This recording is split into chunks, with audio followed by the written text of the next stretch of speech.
berikut materi kita dasar K3 listrik tentang penggunaan alat ukur listrik dan penerapan K3 listrik pada perangkat telekomunikasi. Nah, ini materi yang akan kita bahas. Yang pertama nanti terkait dengan peraturan perundangan yang terkait dengan K3 listrik. Kemudian yang kedua, tujuan dari pembelajaran K3 listrik. Yang ketiga adalah bahan listrik dan proteksinya. Bahaya listrik dan proteksinya. Yang keempat, alat ukur listrik. Dan yang kelima, catu daya perangkat telekomunikasi atau apa itu nanti catu daya. Yang keenam, bagaimana perhitungan perangkat telekomunikasi. Dan yang ketujuh adalah penerapan K3 listrik di telekomunikasi. Nah, ini adalah sekumpulan peraturan perundangan yang terkait dengan K3 listrik. Ada banyak ya, tapi di materi ini yang dibahas ada 7. Yang pertama, dasarnya adalah Undang-Undang Nomor 1 Tahun 1970 tentang K3 atau Keselamatan dan Kesehatan Kerja. Nah, yang kedua, Permenaker RI Nomor 2 Tahun 89 tentang pengawasan instalasi instalasi penyalur petir atau uh, grounding. Kemudian ada Kepmenaker Trans nomor 75 tahun 2002 tentang pemberlakuan standar nasional atau SNI. Uh, ini kalau SNI-nya adalah nomornya 040225 tahun 2000. Atau kalau di peraturannya itu ada istilah PUIL, Peraturan Umum Instalasi Listrik. 2000-nya adalah tahun diterbitkannya.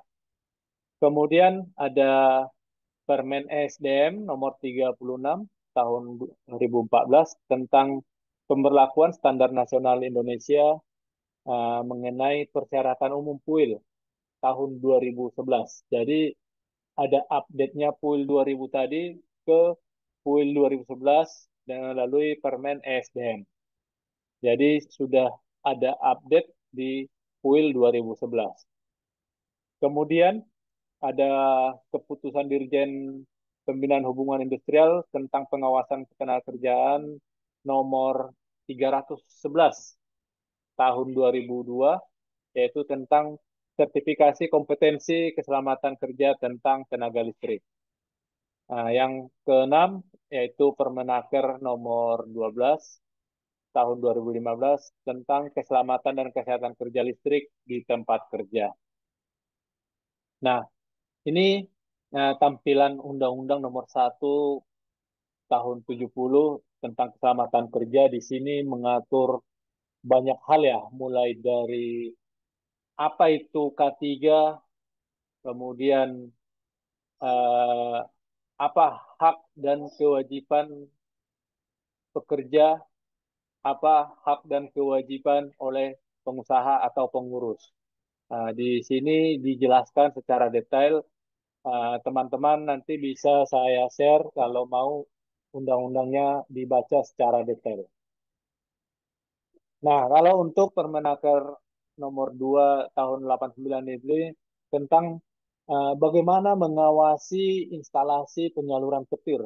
Nah, di sini juga akan membahas secara detail bagaimana aturan-aturan yang telah ditetapkan untuk standar instalasi penyalur petir sampai dengan eh, grounding.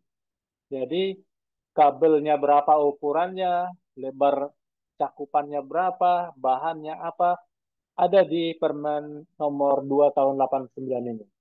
Nah, di sini secara detail dibahas kalau kita mau melakukan instalasi penyalur petir. Nah, bisa kita belajar nanti secara detail kalau memang kita butuh informasi yang lebih detail lagi. Nah, untuk Permenaker Permenaker RI nomor 75 ini yaitu mengenai kuil tadi yang saya sudah sebutkan tadi. Di sini kurang lebih kuil ini ada sekitar 500 halaman atau 500 lembar. Jadi di sini semua menjelaskan standar-standar tentang instalasi listrik, baik itu jenis kabel, ukuran kabel, sama semua eh, cara melakukan instalasi. Jadi standar ini sudah di SNI-kan juga atau Standar Nasional Indonesia sudah dibakukan. Nggak mungkin juga kita kupas secara detail di sini karena ada sekitar 500 halaman. Jadi kalau kita mau melakukan instalasi atau kita sebagai konsultan, kita bisa melihat panduan dari SNI nanti. Ibaratnya kita agak ragu nih ukuran kabelnya nih kok kecil banget. Kita mau menghitung mungkin kan tidak sempat. Kita melihat kuil ini sudah ada tabelnya semua. Kalau besar arusnya sekian, berarti ukuran kabelnya harus sekian.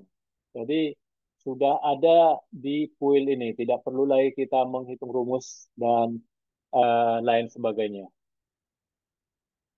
Nah, untuk keputusan dirjen tentang hubungan industrial yang terkait dengan sertifikasi K3 listrik, ya ini juga membahas tentang apa saja materi yang akan dipelajari oleh seorang yang mengikuti sertifikasi K3 listrik. Nah, kalau ini secara umum K3 listriknya secara keseluruhan.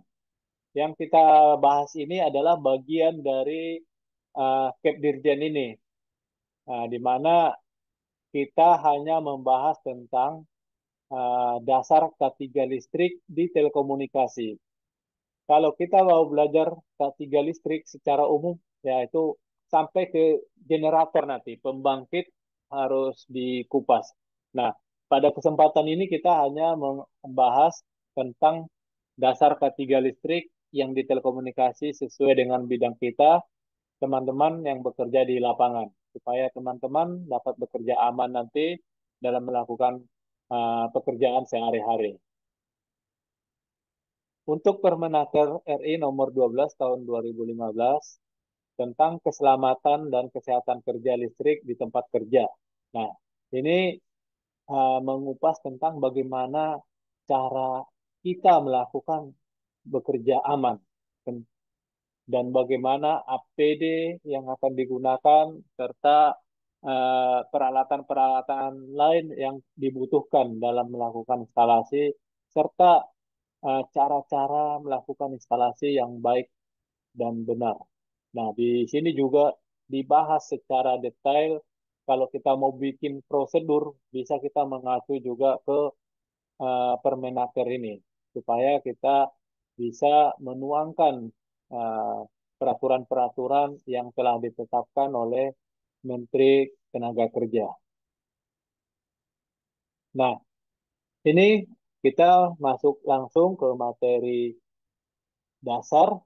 Di layar ini terlihat adalah sejarah atau kejadian-kejadian di masa lampau. Nah, ini untuk pembelajaran buat kita. Karena di waktu lampau itu sudah banyak terjadi kecelakaan.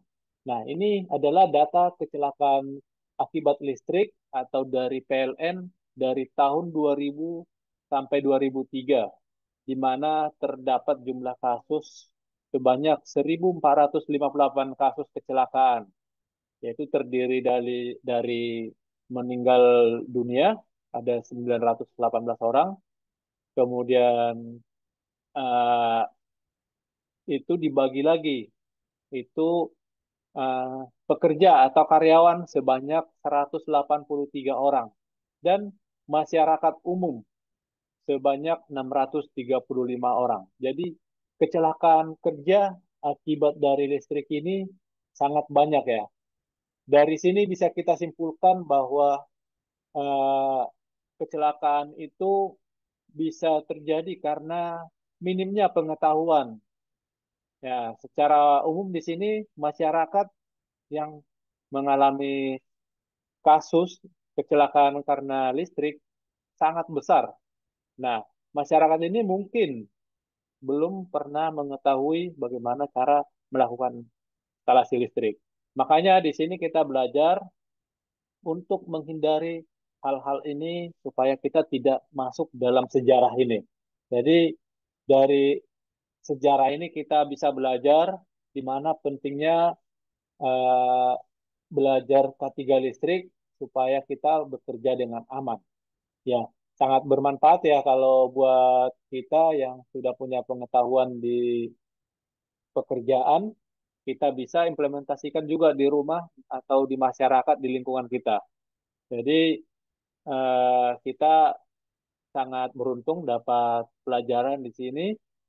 Kita melihat ada banyak sejarah yang terjadi.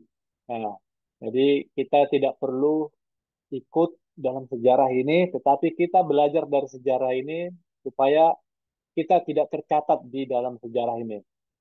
Nah, bisa dibilang ini lebih dari 70% kejadian di PLN itu karena lemahnya pengetahuan tentang K3 listrik. Nah, makanya sekarang digaung-gaungkan bagaimana dasar K3 listrik itu di tempat kerja adalah menjadi hal yang wajib. Untuk proyek Huawei sendiri saat ini tidak diperkenankan tim yang bekerja jika belum mengikuti pelatihan atau training K3 listrik atau belum memiliki sertifikat K3 listrik. Jadi ini salah satu persyaratan yang wajib supaya kita bekerja aman. Nah, ini kita lihat ada banyak foto ya. Ini juga bagian dari sejarah tadi, di mana kecelakaannya itu bermacam-macam akibat listrik itu, mulai dari yang ringan sampai yang luka bakar, sampai habis bagian tubuhnya.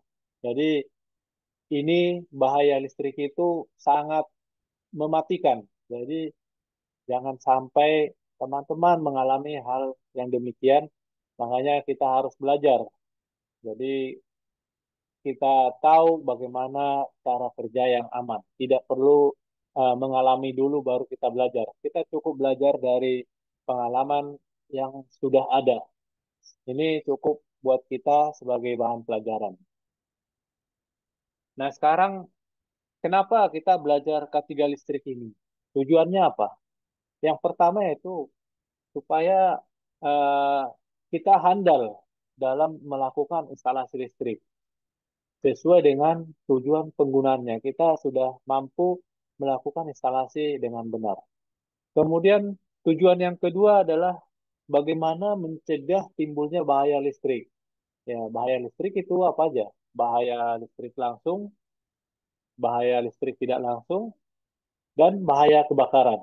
Nah, ini ada tujuan yang perlu kita ketahui tujuan kita untuk belajar K3 listrik ini. Nah, di sini ada diagram tentang bagaimana penerapan K3 listrik. Ada sebagai pengawas kelistrikan atau uh, pengawas K3 ada tiga tugas pokok, yaitu bagaimana mengidentifikasi, yang kedua bagaimana menilai resiko, dan yang ketiga bagaimana mengendalikan resiko. Nah, mengidentifikasi resiko ini yaitu bahaya listrik dan instalasi serta peralatan listrik ini diidentifikasi apakah sudah aman atau masuk kategori danger atau bahaya. Ya, mengidentifikasi itu dengan melakukan pemeriksaan, kemudian meneliti, serta mengukur, menghitung, menguji, dan melakukan analisis. Sedangkan menilai resiko adalah menilai seberapa besar resikonya. Kalau tersengat listrik dengan arus sekian, dengan durasi waktu sekian detik, berapa bahayanya? Apakah itu masuk bahaya atau aman? Kemudian ketika sudah dinilai resikonya, sudah diketahui angkanya besar resikonya, maka dikendalikan supaya bisa aman dari yang posisi bahaya menjadi aman. Harapannya instalasi listrik bekerja dengan aman setelah dikendalikan. Nah, tanpa ada pengendalian, kemungkinan besar bahaya itu akan timbul. Tetapi dengan adanya pengendalian akan berkurang, bahkan hilang bahaya tersebut. Nah, dampak dari arus listrik kepada manusia itu tergantung pada besar arusnya yang mengalir serta uh, bagian tubuh mana yang kena dan berapa lama durasi terkena sengatan arus listrik tersebut. Jadi uh, seperti contoh tadi gambar yang kita lihat ada sampai luka bakar berarti itu kemungkinan tersengat arus listrik tegangan tinggi. Nah, itu kena pada bagian tangan dan mungkin itu sudah tidak tertolong, eh, sudah tidak hitungan detik lagi sampai terbakar seperti itu. Jadi sudah lengket tangannya itu ke pengantar atau ke kabel listrik yang dialiri listrik. Nah, listrik itu adalah definisinya mengalirnya suatu elektron pada suatu pengantar atau konduktor atau bahasa umumnya adalah kabel karena adanya perbedaan jumlah muatan. Ada istilahnya tegangan. Nah, elektron adalah muatan negatif dan atau dalam atom, sedangkan proton adalah muatan positif dalam atom. Nah, ini udah teman-teman pelajari mungkin dulu masa SMP dan SMA atau STM. Jadi tidak perlu kita bahas secara detail lagi di sini.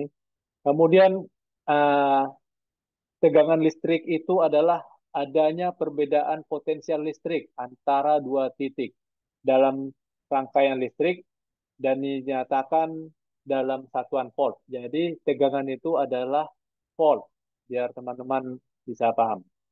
Kemudian arus listrik adalah banyaknya muatan listrik yang disebabkan dari pergerakan elektron-elektron yang mengalir melalui suatu titik dalam rangkaian atau sirkuit listrik dalam satuan waktu. Nah, itu adalah satuannya ampere. Nah, kalau dibilang arus berarti satuannya ampere. Kemudian ada istilah hambatan listrik adalah suatu kemampuan, suatu bahan benda untuk menghambat atau menahan atau mencegah aliran listrik pada dasarnya, yaitu seperti hambatan itu bisa dibilang uh, kabel itu kulitnya itu PVC-nya. Jadi dihambat dari kabel itu tidak keluar sehingga kalaupun dalam kabel itu dialiri listrik, kita tidak tersetrum karena ada hambatan, yaitu uh, karet yang melapisi kabel tersebut. Nah, ini ilustrasi tentang listrik di mana uh, ada arus yang akan lewat melalui penghantar dengan adanya besarnya tegangan atau volt dipengaruhi oleh besarnya tahanan. Kalau semakin besar tahanan berarti arus yang bisa mengalir itu semakin kecil. Tetapi semakin kecil tahanan pengantarnya itu semakin besar arus yang bisa dilalui.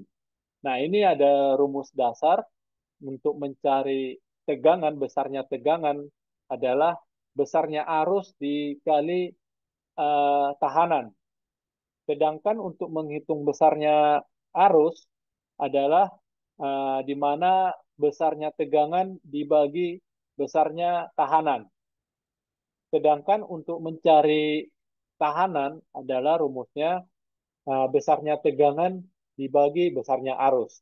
Jadi ini rumus dasar untuk listrik di SMP sudah dipelajari untuk dasar-dasar arus listrik ini.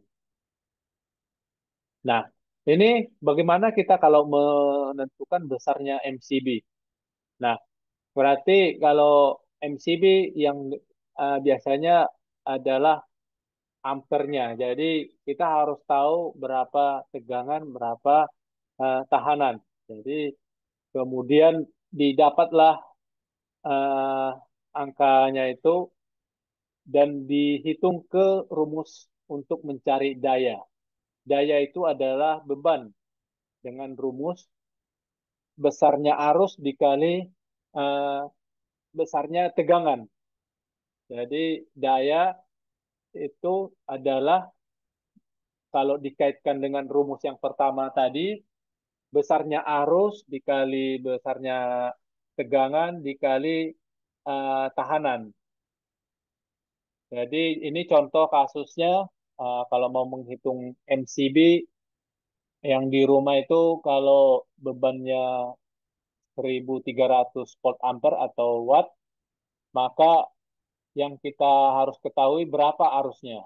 Di sini rumusnya 1300 dibagi 220 didapatlah angka 5,09 5,909. Nah, MCB itu pada umumnya tidak ada pakai angka keriting seperti ini. Jadi MCB itu ada 2 ampere, 3 ampere, 6 ampere, 10 ampere, 12 sampai seterusnya. Nah, kita gunakan MCB yang mendekatin, berarti ada 6 ampere. Jangan kita gunakan yang 3 ampere, sehingga nanti ketika beban arusnya dayanya 1300 akan turun MCB-nya atau jepret. Nah, berarti kita harus menggunakan MCB yang lebih besar di atasnya. Nah, ini contoh kedua, kalau 1500 ini untuk tegangan DC. Nah, di mana besar tegangannya adalah 48 volt standarnya. Nah, kita mau menghitung besarnya MCD adalah besarnya arus sama dengan daya dibagi tegangan. Didapat angka 31,5 ampere. Jadi kita gunakan MCB 32 ampere. Nah, begitu cara menghitung untuk mendapatkan angka berapa ampere MCB yang akan kita gunakan saat instalasi. Nah, di sini ada gambar ilustrasi. eh, ini ilustrasi bir dalam gelas. Nah, di dalam itu ada yang real atau nyata dan ada yang reaktif atau bisa dibilang busa-busa buih gitu loh. Nah, tegangan semu itu dihitung dari jumlah yang nyata dan yang semu. Nah, jadi ada rugi-rugi tegangan istilahnya. Nah, ini kita melihat jenis arus listrik. Arus listrik itu ada dua macam, yaitu yang arus searah atau DC, kemudian arus bolak-balik, yaitu AC. Nah, kalau yang dari PLN itu standarnya itu semua harus AC. Nah, karena perangkat yang kita gunakan biasanya itu masih ada yang menggunakan DC, sehingga kita butuh arus DC digunakanlah eh, rectifier untuk mengarahkan arus AC tersebut ke DC. Jadi nanti kita akan bahas di belakang terkait dengan rectifier. Nah, dalam ilustrasi ini terlihat ada banyak burung ya yang hinggap atau apa berada di kabel listrik. Nah, ini kabel listriknya tanpa pembungkus atau hambatan. Tetapi kalau kita lihat di sini, kenapa burung ini tidak tersetrum. Nah, di sini kita mau lihat prinsipnya bahwa kalau arus listrik itu eh, yang menempel di arus listrik itu tidak menghantarkan ke yang lain, tidak akan mengalami tersetrum atau tersengat listrik. Nah, di sini burung kan hanya berada di satu sisi kabel. Kalau seperti mungkin binatang yang lebih besar seperti yang biasa apa manjat itu seperti yang pernah kelihatan orang hutan atau monyet, pas dia pegang satu kabel itu belum tersetrum, tapi pas dia sentuh lebih dari satu, dia tersetrum, bahkan sampai lengket di kabel itu. Itu pernah terjadi kelihatan di satu pemukiman bahwa ada binatang yang naik ke tiang listrik yang ada tegangan. Kemudian dia tersetrum sampai terjatuh, eh, namun masih bisa tertolong. Nah, ini efek dari sengatan listrik. Nah, kita di sini bisa belajar kalau arus listrik yang masih aman itu yang seperti apa.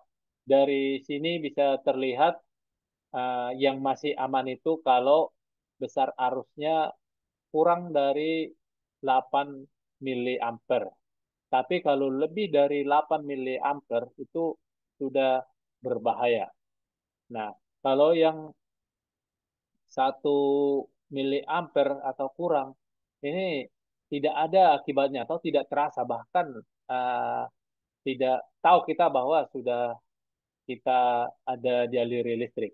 Tapi kalau sampai 8 miliampere mungkin sudah terasa sakit ya, tapi masih seperti digigit semut gitu. Jadi masih dinyatakan aman. Tetapi kalau sudah lebih dari 8 miliampere itu sudah sangat berbahaya. Bahkan kalau sudah 200 miliampere atau lebih itu bisa mengakibatkan tubuh kita terbakar, bahkan jantung bisa berhenti berdetak. Jadi ini sudah sangat berbahaya. Nah, ini akibat dari arus listrik kalau tubuh kita dialiri arus listrik. Yang pertama, terjadi beberapa kasus dapat menimbulkan sampai pada pendarahan atau sulit bernapas dan saraf terganggu. Kemudian ada gerakan spontan akibat terkena arus listrik dapat mengakibatkan cedera lain seperti akibatnya jatuh atau terkena tersandung benda lain. Jadi karena kita kaget mengakibatkan cedera lain. Kalau kita langsung lepas refleks, nah itu bisa kita terpental. Kemudian dapat menghentikan fungsi jantung dan menghambat pernapasan. Yang terakhir, yaitu panas yang ditimbulkan oleh arus dapat menyebabkan kulit atau tubuh terbakar, khususnya pada titik di mana arus masuk ke tubuh kita. Jadi seperti gambar tadi ya, sampai ada yang terbakar berarti itu uh, sudah dengan arus tegangan yang sangat besar. Nah, ini bahaya listrik ada dua, yaitu bahaya langsung dan sentuhan tidak langsung. Nah, sentuhan langsung itu adalah bahaya sentuhan pada bagian konduktif atau pengantar secara normal bertegangan. Contoh kabel yang ada kabel yang seharusnya diisolasi kita sentuh itu tidak sepantasnya, nah itu namanya bahaya sentuhan langsung.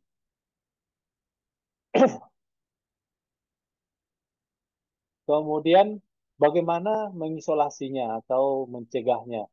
Ya, yang pertama dengan membuat isolasi atau menutupi bagiannya dengan uh, karet atau plastik. Kemudian bisa juga membatasi atau memagarin area-area yang bertegangan listrik. Kemudian ada juga untuk di tiang itu ada pembatas jarak 1,5 meter itu ada kabel yang dibuat untuk batas aman.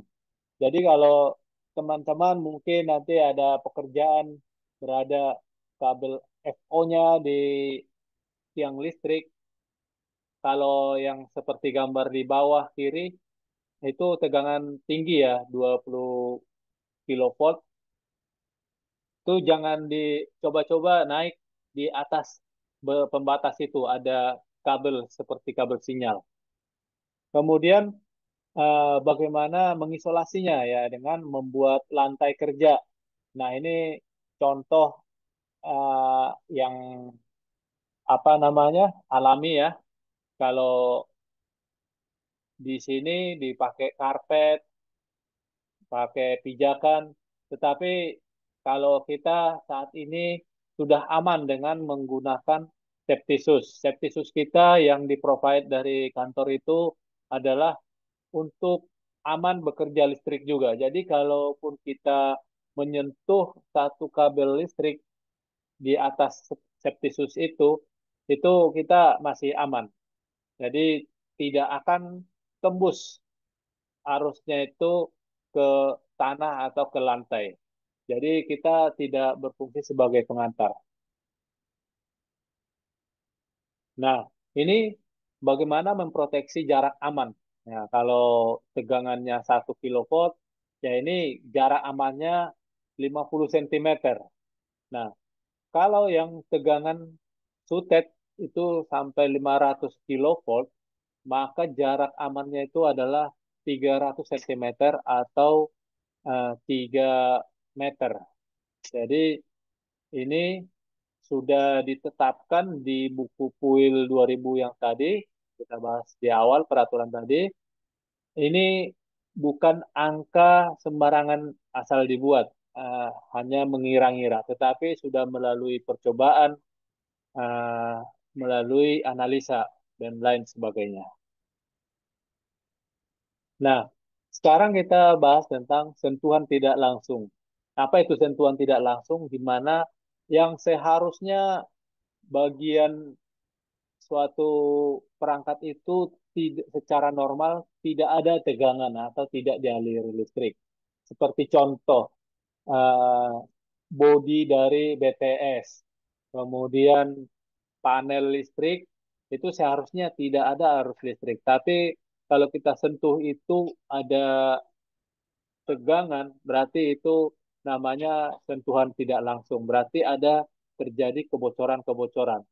Makanya setiap panel, setiap eh, kabinet itu dipasangi grounding, ditarik kabel ke grounding supaya jangan sampai arus listrik yang bocor ke benda tadi membahayakan pekerja yang melakukan perawatan baik instalasi.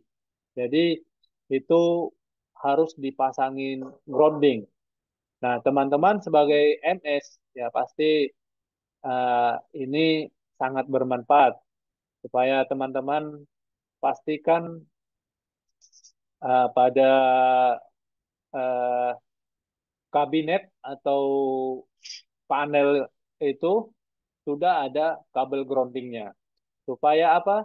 Nanti teman-teman saat melakukan pengecekan perangkat itu modul MCB, Anda menyentuh benda-benda itu tidak tersengat arus listrik lagi. Nah, ini ada banyak macam-macam alat ukur untuk listrik serta fungsinya. Nah, ini ampere meter mengukur besarnya arus, voltmeter mengukur tegangan.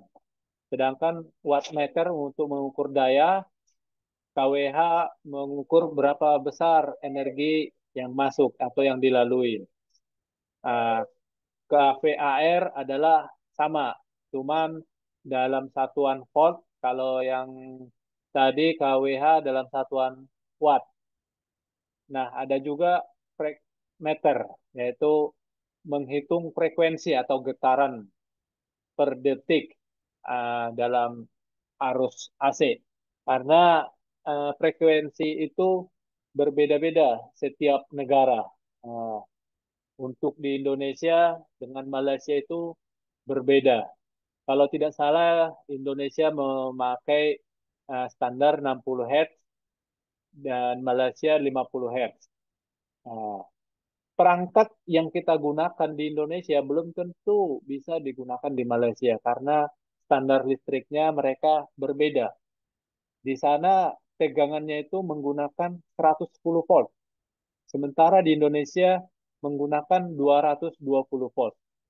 Makanya perangkat-perangkat apapun rumah tangga yang membutuhkan energi listrik tidak serta-merta bisa digunakan dari berbagai negara. Nah, kalau yang kita gunakan itu sudah melalui proses pengujian dan izin dari kementerian-kementerian terkait supaya bisa digunakan di Indonesia. Makanya ada ditempelkan di sana label SNI bahwa sudah memiliki standar nasional Indonesia. Walaupun itu diproduksi di luar negeri, itu baik di produk Cina, Thailand, ataupun yang lain. Artinya itu sudah melalui pengujian mereka memproduksi itu untuk negara mana. Mereka mau menjual di Indonesia, berarti mereka akan mengikuti standar yang ada di Indonesia. Sehingga peralatan yang mereka produksi itu bisa digunakan dengan baik dan lancar. Nah, ini contoh foto-fotonya ya, ya tidak asing buat teman-teman. Ada avometer, itu baik digital maupun analog. Kemudian ada clamp meter atau tang ampere yang mengukur besarnya arus. Kalau sekarang itu sudah menggunakan clamp, jadi kita lingkarkan di dalam di kabel aja sudah bisa kita tahu arusnya. Kalau yang cara manualnya harusnya eh, antara jarum satu sama jarum dua itu dijadi per meter itu dijadikan penghantar, baru diketahui berapa arus. Tapi dengan alat clamp meter kita udah bisa hanya melingkarkan di kabel, sudah bisa diukur berapa arus yang dilalui kabel tersebut.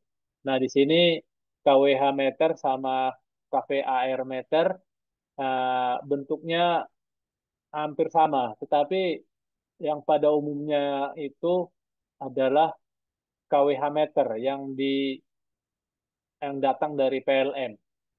KVAR ini biasanya digunakan di pabrik-pabrik atau di industri. Jadi tujuannya mengukur tegangannya itu karena tegangan di pabrik itu bisa naik turun akibat dari motor listrik yang bisa turun drastis sehingga mereka mengukur KVAR.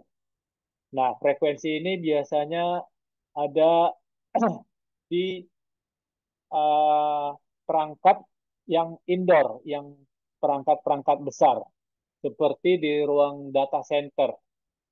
Nah, itu contoh-contoh gambar untuk peralatan listrik, alat ukur listrik. Nah, sekarang kita masuk ke catu daya perangkat telekomunikasi. Ya, apa itu catu daya? Nah, atau sering disebut dengan power supply, di mana power supply itu adalah perangkat elektronik yang berguna sebagai sumber daya untuk perangkat lain. Secara umum, ini adalah catu daya yang berarti suatu sistem penyiarah filter atau bisa dibilang rectifier. Nah, bahasa kita di lapangan itu rectifier. Nah, prinsip kerja DC power supply ini adalah di mana arus listrik yang kita gunakan di rumah atau kantor, bahkan di pabrik, di site, itu dibangkitkan, dikirim, dan didistribusikan ke tempat masing-masing dalam bentuk arus AC, yang seperti tadi dari PLN itu standarnya AC. Kemudian disearahkan dengan menggunakan rectifier, karena kita butuh tegangan DC, sehingga kita harus menyearahkan dulu tegangannya, kemudian digunakan. Nah, ini diagram untuk power supply di mana ada inputnya arus AC masuk melalui transformator atau trafo, kemudian ada rectifier, kemudian filter, kemudian dilakukan regulator voltage itu supaya arus DC-nya stabil, tidak naik turun. Jadi yang di sini dari arus AC menjadi arus DC. Nah, yang kita temuin di lapangan itu transformator, rectifier, filter, voltage regulator ini sudah dijadikan dikemas dalam satu. Jadi kita kadang tidak tahu mana transformatornya, mana rectifiernya kalau kita tidak secara detail membongkar. Kita hanya mengonek inputnya ke MCB AC dan ada lagi MCB output. Nah, antara MCB-nya ini kadang berdampingan antara di kiri dan di kanan. Ada kalau ada tambahan baterai itu adalah sebagai baterai cadangan, di mana fungsinya membackup arus ketika arus dari PLN padam atau terputus, sehingga masih bisa terbackup sesuai dengan kapasitas baterainya. Nah, ini transformator atau trafo ada dua macam, ada step in, ada step down.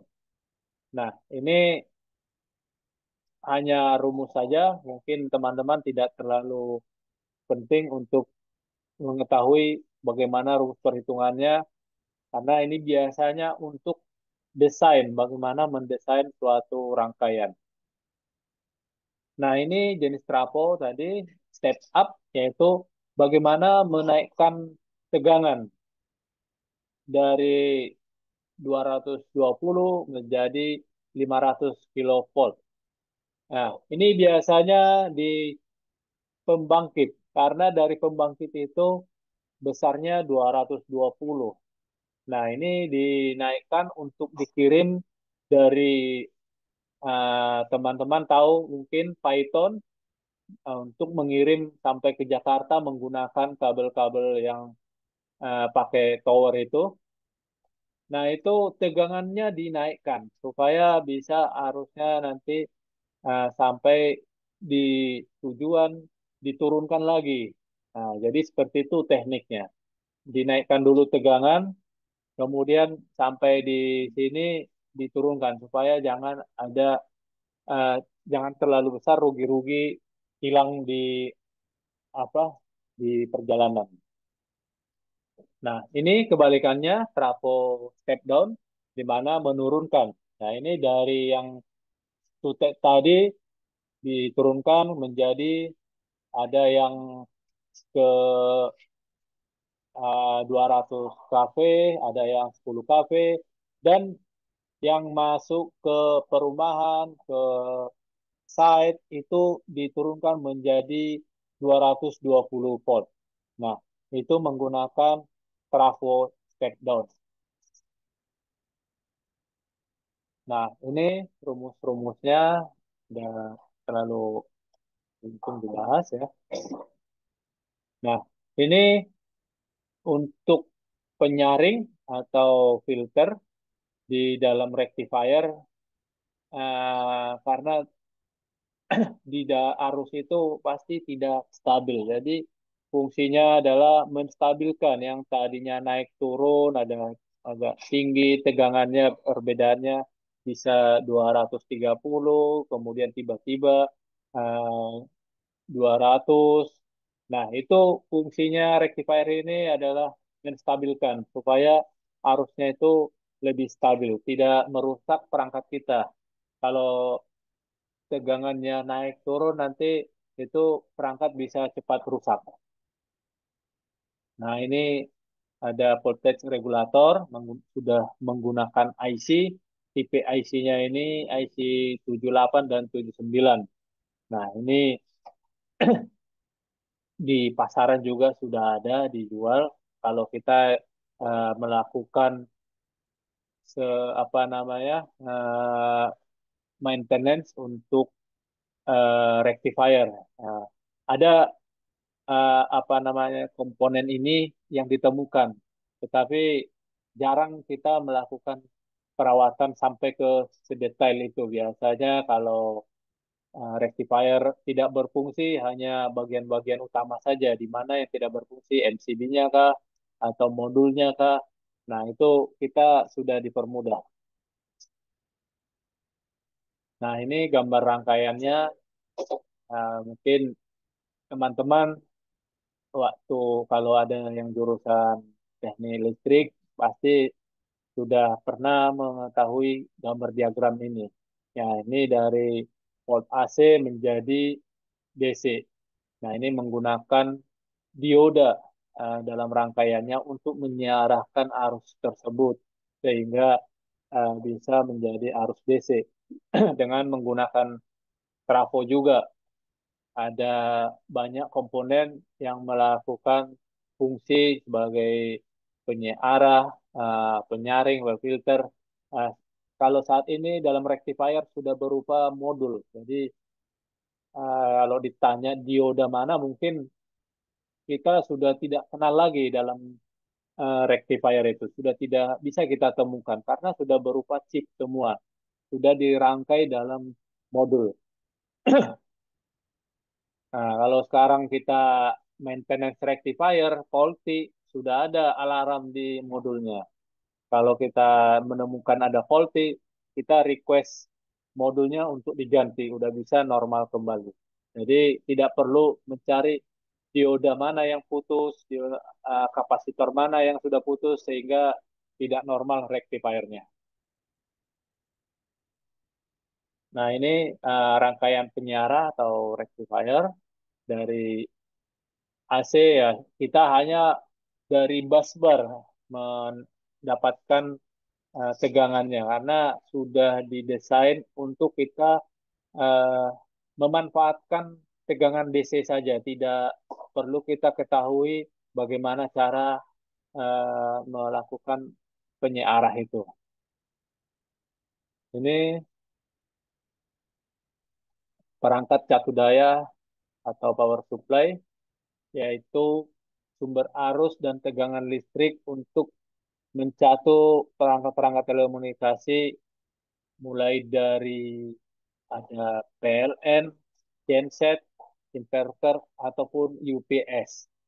Dijadikan ke rectifier, ke baterai, atau dari solar panel. Jadi itu bentuk-bentuk sumber listrik.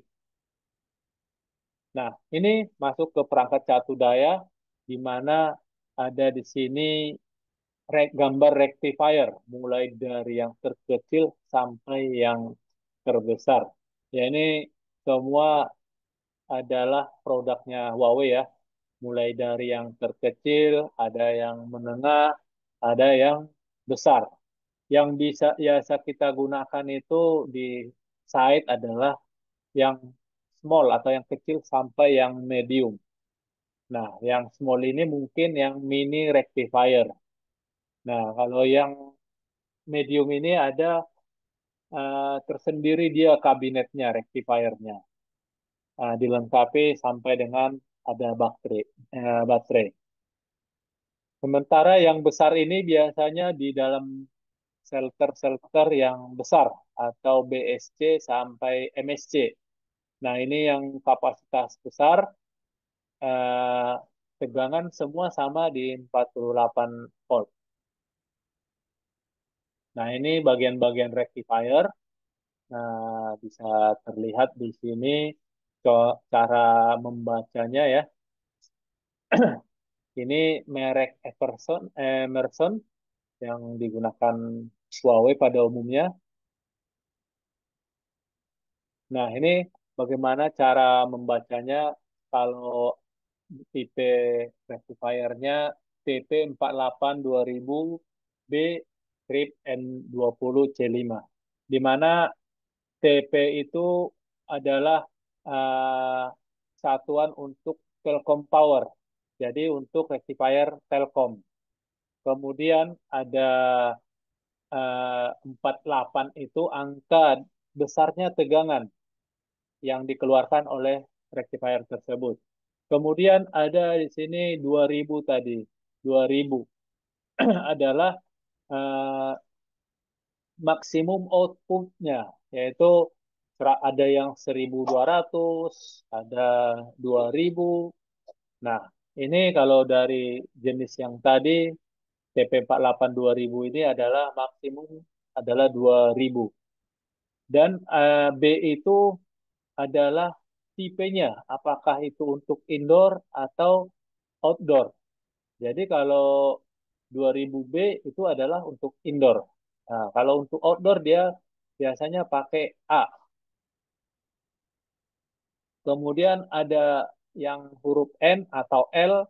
Nah, itu menggunakan pendingin natural dengan AC yang 220 atau 380 volt. Kemudian kalau yang tipe L itu AC 110 volt. Nah, jadi kemudian ada 20 lagi itu tinggi kabinetnya, di mana 2000 mm itu tingginya. Kemudian yang terakhir C5 adalah serial number-nya. Ya, begitu cara membaca untuk tipe rectifier. Nah, ada lagi di modulnya itu biasanya R4850N. Nah, R itu adalah menginformasikan rectifier, 48 adalah tegangannya, sedangkan 50 itu adalah besarnya arus yang dapat disuplai oleh satu modul tersebut. Nah, N itu adalah versi dari modul PSU-nya. Jadi kalau kita mau request modul dengan kode ini juga pasti dari pihak Huawei sudah mengetahui. Kita sebutkan modul rectifier R4850N. Mereka tidak akan salah kirim lagi. Jadi pasti bentuknya semua sudah akan sama. Nah, ini rumus bagaimana untuk mengetahui persentase kapasitas load rectifier. Nah, ini kalau kita menghitung sudah berapa sih kapasitas rectifier yang digunakan. Nah, kita lihat di sana itu rumusnya ada besar arusnya atau CL itu ditambah 10%.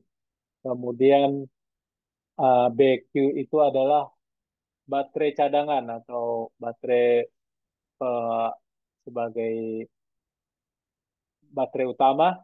Kemudian ada BC itu adalah besar kapasitasnya. Ada berapa baterainya dikali kapasitasnya. Kalau besar arusnya 30 ampere, kemudian ditambah 10% dikali 2 bank dikali 100 ampere, kemudian dibagi dengan N dikali MC. N itu adalah ada berapa jumlah modul. Kemudian kap MC itu adalah kapasitas modul. Berarti kalau ada 4 dikali 3, 30 ampere, maka didapatlah 50 ampere dibagi 120 ampere. Sehingga kapasitas rectifier yang sudah terpakai adalah 41,66%. Nah, sebagai catatan buat kita, kapasitas maksimum aman rectifier menyuplai daya itu adalah sebesar 80%. Nah, kalau 80 di atas 80% itu sudah bisa timbul alarm nanti, bisa overload, panas, bahkan sampai terbakar. Nah, ini masih cara menghitung apa kapasitasnya. Ya, jadi teman-teman MS nanti bisa tahu atau teman-teman instalasi yang melakukan ini instalasi supaya tahu nanti kapasitas rectifiernya sudah berapa. Tapi dengan sekarang itu sudah ada monitoring di layar rectifier biasanya sudah ketahuan berapa persen loadnya. Jadi kalau sudah 75% kita mau nambah eh, beban, mau instalasi BTS, kita hitung lagi apakah setelah kita install nanti mencapai 80%. Kalau sudah 80%, artinya kita harus konfirmasi ke customer untuk dilakukan penambahan. Bahwa jangan kita paksakan menghidupkan perangkat sudah kapasitas di atas 80 ampere, 80%. Nanti bisa ngetrip rectifiernya sehingga eh, mati semua perangkat yang disuplai oleh rectifier tersebut. Jadi teman-teman yang melakukan instalasi, tolong diperhatikan nanti kapasitasnya sudah berapa persen. Untuk rectifier yang ada monitornya bisa dicek itu sudah kapasitas berapa setelah dihidupkan. Jadi dari situ teman-teman bisa mereport ke atasannya nanti bahwa rectifier di site ini sudah tidak aman atau masih aman. Kalau baru mau nginstal aja sudah 75% kan, harus hitung-hitungan lagi. Ketika ditambah sekian ampere, berarti akan overload. Jangan sampai nanti teman-teman yang jadi disalahkan karena eh, menaikkan menambah daya tanpa menghitung kapasitas. Ketika teman-teman mungkin masih di site itu masih ketahuan. Nah, ketika teman-teman sudah pulang di telepon site ini down. Nah, ini akan merepotkan kita lagi.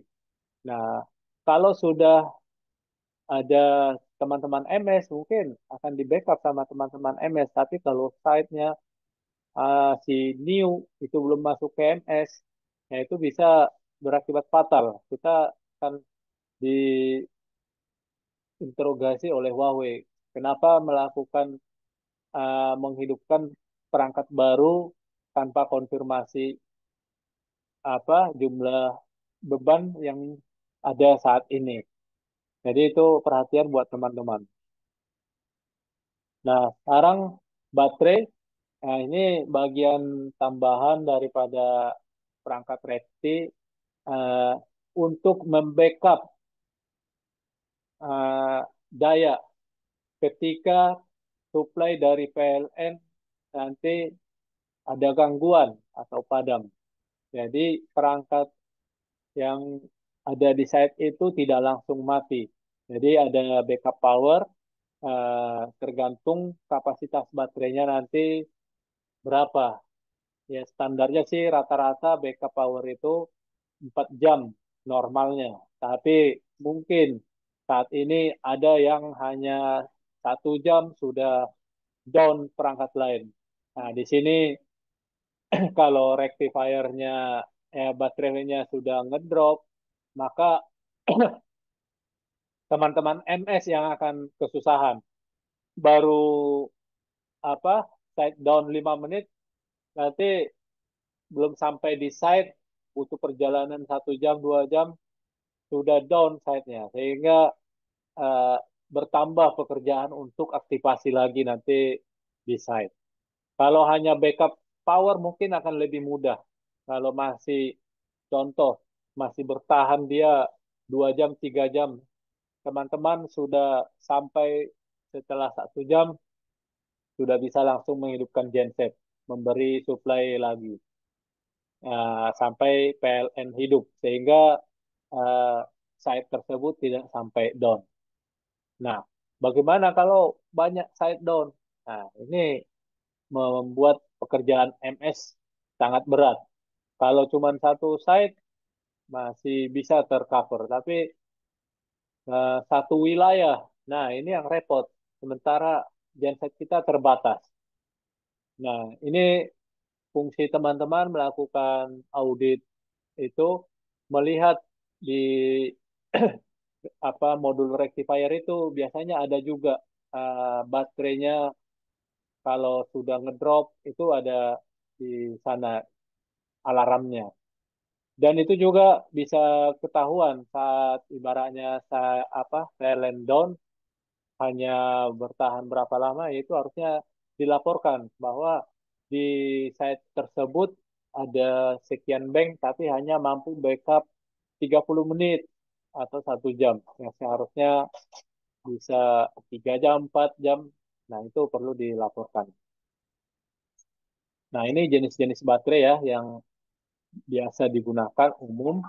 Nah, untuk jam dinding, untuk mouse, ini ada untuk jam tangan, ada banyak-banyak jenisnya.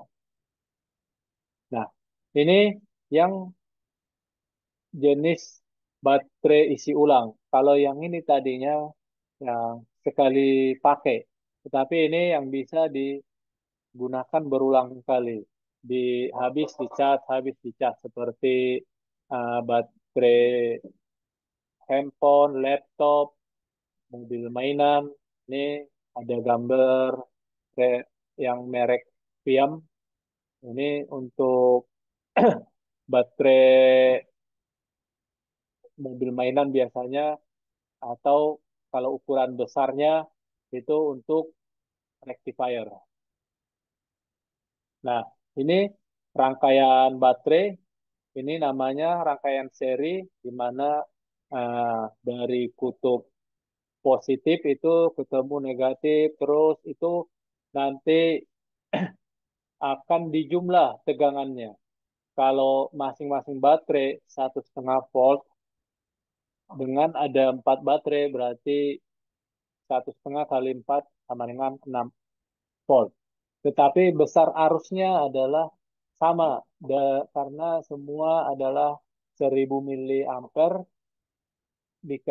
tidak dikali. Jadi kalau tegangan seri itu arusnya itu sama semua.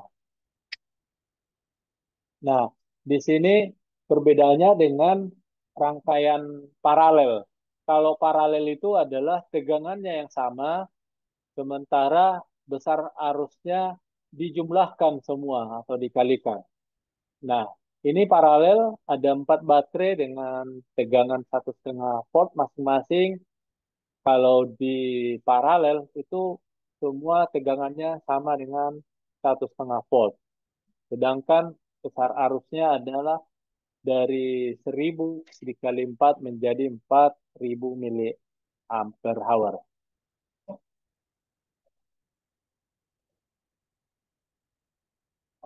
Nah, ini manajemen current baterai charge. Nah, ini adalah bagaimana eh, charging itu bisa melakukan charging baterai itu dengan aman. Jadi ada istilah manajemennya, manajemen current. Jadi tidak arusnya nol di baterai tiba-tiba langsung menyedot dengan kencang. Jadi tetap stabil supaya baterainya aman, rectifiernya aman. Jadi ada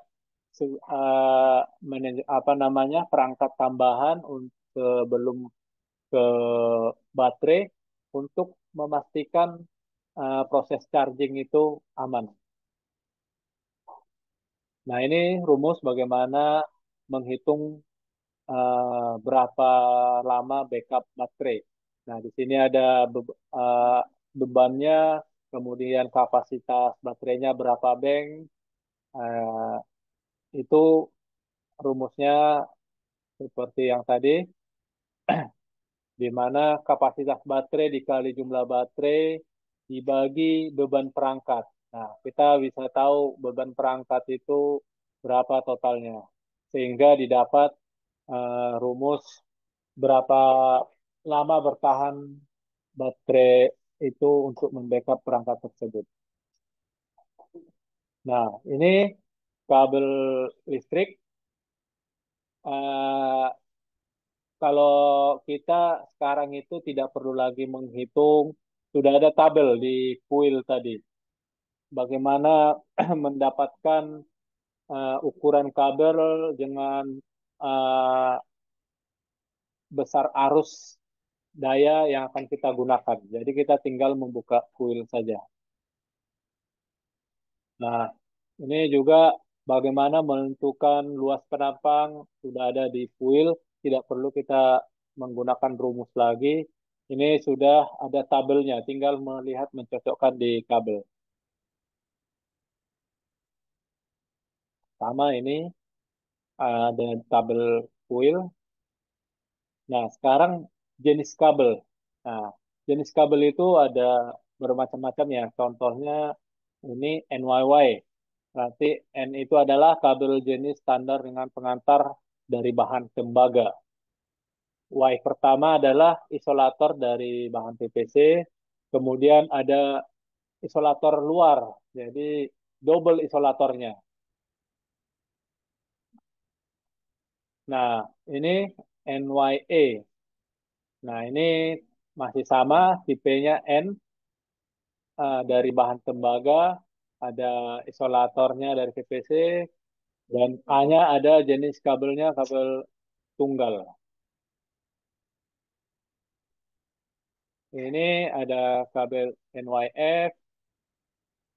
Nah, ini untuk uh, berbahan F-nya itu adalah kawat halus atau serabut. Nah, ini yang untuk kabel DC biasanya pakai uh, yang serabut. Nah, ini yang tunggal itu biasanya untuk arus AC yang tegangannya besar. Jadi butuh uh, penampang yang padat dia, solid. Nah, ini ada rambu-rambu tentang keselamatan di site yang terkait dengan listrik ya. Ada banyak yang harus kita patuhi. Di sini ada yang mana yang tidak bisa, mana yang harus kita gunakan, kemudian di mana peringatan, kemudian kondisi aman. Nah, di sini ada contoh-contoh propaganda eh, yang atau tanda peringatan yang harus kita ketahui kalau kita memasuki area jaringan listrik. Terutama kalau di ruang tegangan seperti di gedung. Nah, ini ada banyak tanda-tanda ini untuk kita bisa eh, apa yang kita harus hindari, apa yang harus kita gunakan. Seperti di sini wajib menggunakan sarung tangan, wajib memakai helm, kemudian apa yang tidak bisa kita gunakan diberikan petunjuk. Nah, di penerapan di telekomunikasi ini adalah peralatan. Nah, ini ada tes pen, bagaimana kita mengetes ada arus listrik atau tidak ya yang mengalir. Nah, sebagai pekerja di tower, kita wajib melakukan pengetesan sebelum memasuki site. Baik itu pagar juga harus kita tes pakai tes pen. Jangan sampai nanti kita langsung buka pagar itu yang berbahan metal, langsung kita pegang. Ternyata pagar itu sudah dialiri listrik atau arus bocor. Nah, kita bisa bahaya. Nah, kita bagaimana memastikan pagar itu aman? Kita menggunakan test pen atau yang warna kuning ini adalah pakai dia mengukur uh, frekuensinya. Jadi ketahuan nanti ada arus, kalaupun dia pakai di dalam kabel itu ada pelindungnya, bisa terdeteksi ada arus atau tidak. Nah, kalau tes pen ini harus benar-benar menyentuh pengantarnya atau tembaganya. Kemudian uh, voltmeter ini mengukur berapa tegangan yang ada di perangkat itu. Kemudian current clamp atau tang ampere itu mengukur besarnya arus, dan yang kita harus gunakan adalah APD atau PPE selama bekerja terkait dengan tegangan listrik. Wajib menggunakan helm, safety shoes atau sepatu boot, kemudian sarung tangan pelindung, dan kacamata pelindung. Nah, teman-teman mungkin berpikir, kenapa harus pakai pelindung? Nah, ini biasanya untuk yang tegangan tinggi. Karena bisa terjadi percikan saat kita menghubungkan tegangan ke penghantar yang aktif. Nah, jadi di sini menggunakan sarung tangan yang sudah aman sesuai sarung tangan ini juga banyak jenisnya ya. Ada yang untuk tegangan 220 volt, ada yang 5 kilovolt. Kita harus tahu kita melakukan pekerjaan di mana. Jangan sampai yang penting pakai sarung tangan. Nah, kita melakukan pekerjaan di tegangan tinggi, kita pakai gunakan sarung tangan 220 volt yang tidak akan bermanfaat. Nah, itu kita akan berbahaya nanti. Nah, ini penerapan K3 listrik di telekomunikasi. Ada contoh-contohnya ini ada di Greenfield ya, di tower, kemudian ada di rooftop dan monopol. Nah, di sini contoh-contohnya ada banyak MCB-nya ya. Jadi kita harus melakukan tadi tahapan analisa dulu. Jangan sampai kita mau membuka panel ini langsung kita buka tanpa melakukan pemeriksaan. Makanya teman-teman wajib membawa test pen selama bekerja di site untuk memastikan area kerja itu sudah aman dari aliran listrik. Karena kita tidak tahu di pagar itu, di tower, di panel ada bocor atau tidak. Nah, ini untuk kita menghandle modul atau apa namanya PCB bahwa eh, kita harus menggunakan sarung tangan atau ada wire strip namanya atau gelang pengaman yang dihubungkan ke grounding perangkat. Nah, fungsinya ini adalah mengamankan arus-arus semu yang arus statik yang ada di tubuh kita tidak merusak ke perangkat tersebut karena perangkat ini sangat sensitif dengan besar arus yang ukuran mikron. Jadi kalau teman-teman melepas modul dari perangkat, baik itu modul BTS maupun modul-modul perangkat lain, kita harus gunakan sarung tangan yang untuk elektrik. Dan kalau sebisa mungkin menggunakan wire strip atau gelang yang warna biru itu di setiap perangkat biasanya sudah disediakan, tapi banyak yang nakal dibawa pulang malah dipakai tidak semestinya. Nah, ini adalah uh, masih tentang penerapan K3 listrik di mana kita sebagai subkon itu wajib memiliki sertifikat K3 listrik dan pas ID Huawei untuk memulai pekerjaan. Kemudian harus ada Anyway atau NCR atau CRQ untuk melakukan aktivitas. Dan harus ada yang melakukan pengawasan, baik itu dari customer ataupun MS kalau untuk tim instalasi. Nah, diharapkan teman-teman MS tidak melakukan pekerjaan sendirian karena berbahaya.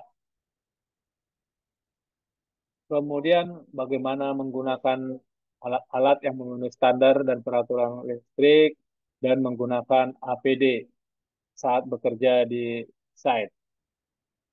Jadi eh, ini materi yang kita bahas terkait dengan cara kerja aman di site supaya kita aman, perangkat yang kita maintenance itu aman, tidak menjadi rusak atau gangguan. Nah, langkah-langkah yang untuk mencegah bahaya listrik di tempat kerja, yang pertama kita harus menggunakan sarung tangan dan sepatu safety khusus untuk bahaya listrik. Kemudian kita harus menyimpan peralatan yang tidak digunakan di tempat yang kering. Kemudian kita jangan menggunakan peralatan listrik yang basah atau lembab, karena itu bisa mengakibatkan tersetrum. Nah, usahakan bekerja pada tegangan yang rendah di bawah 50 volt. Kemudian usahakan tempat kerja uh, aman. Jadi jangan sampai nanti kita tersetrum. Pastikan tidak mendekati potensi bahaya listrik dan jangan mencabut atau menyentuh untuk melepaskan tusuk kontak atau stop kontak colokan.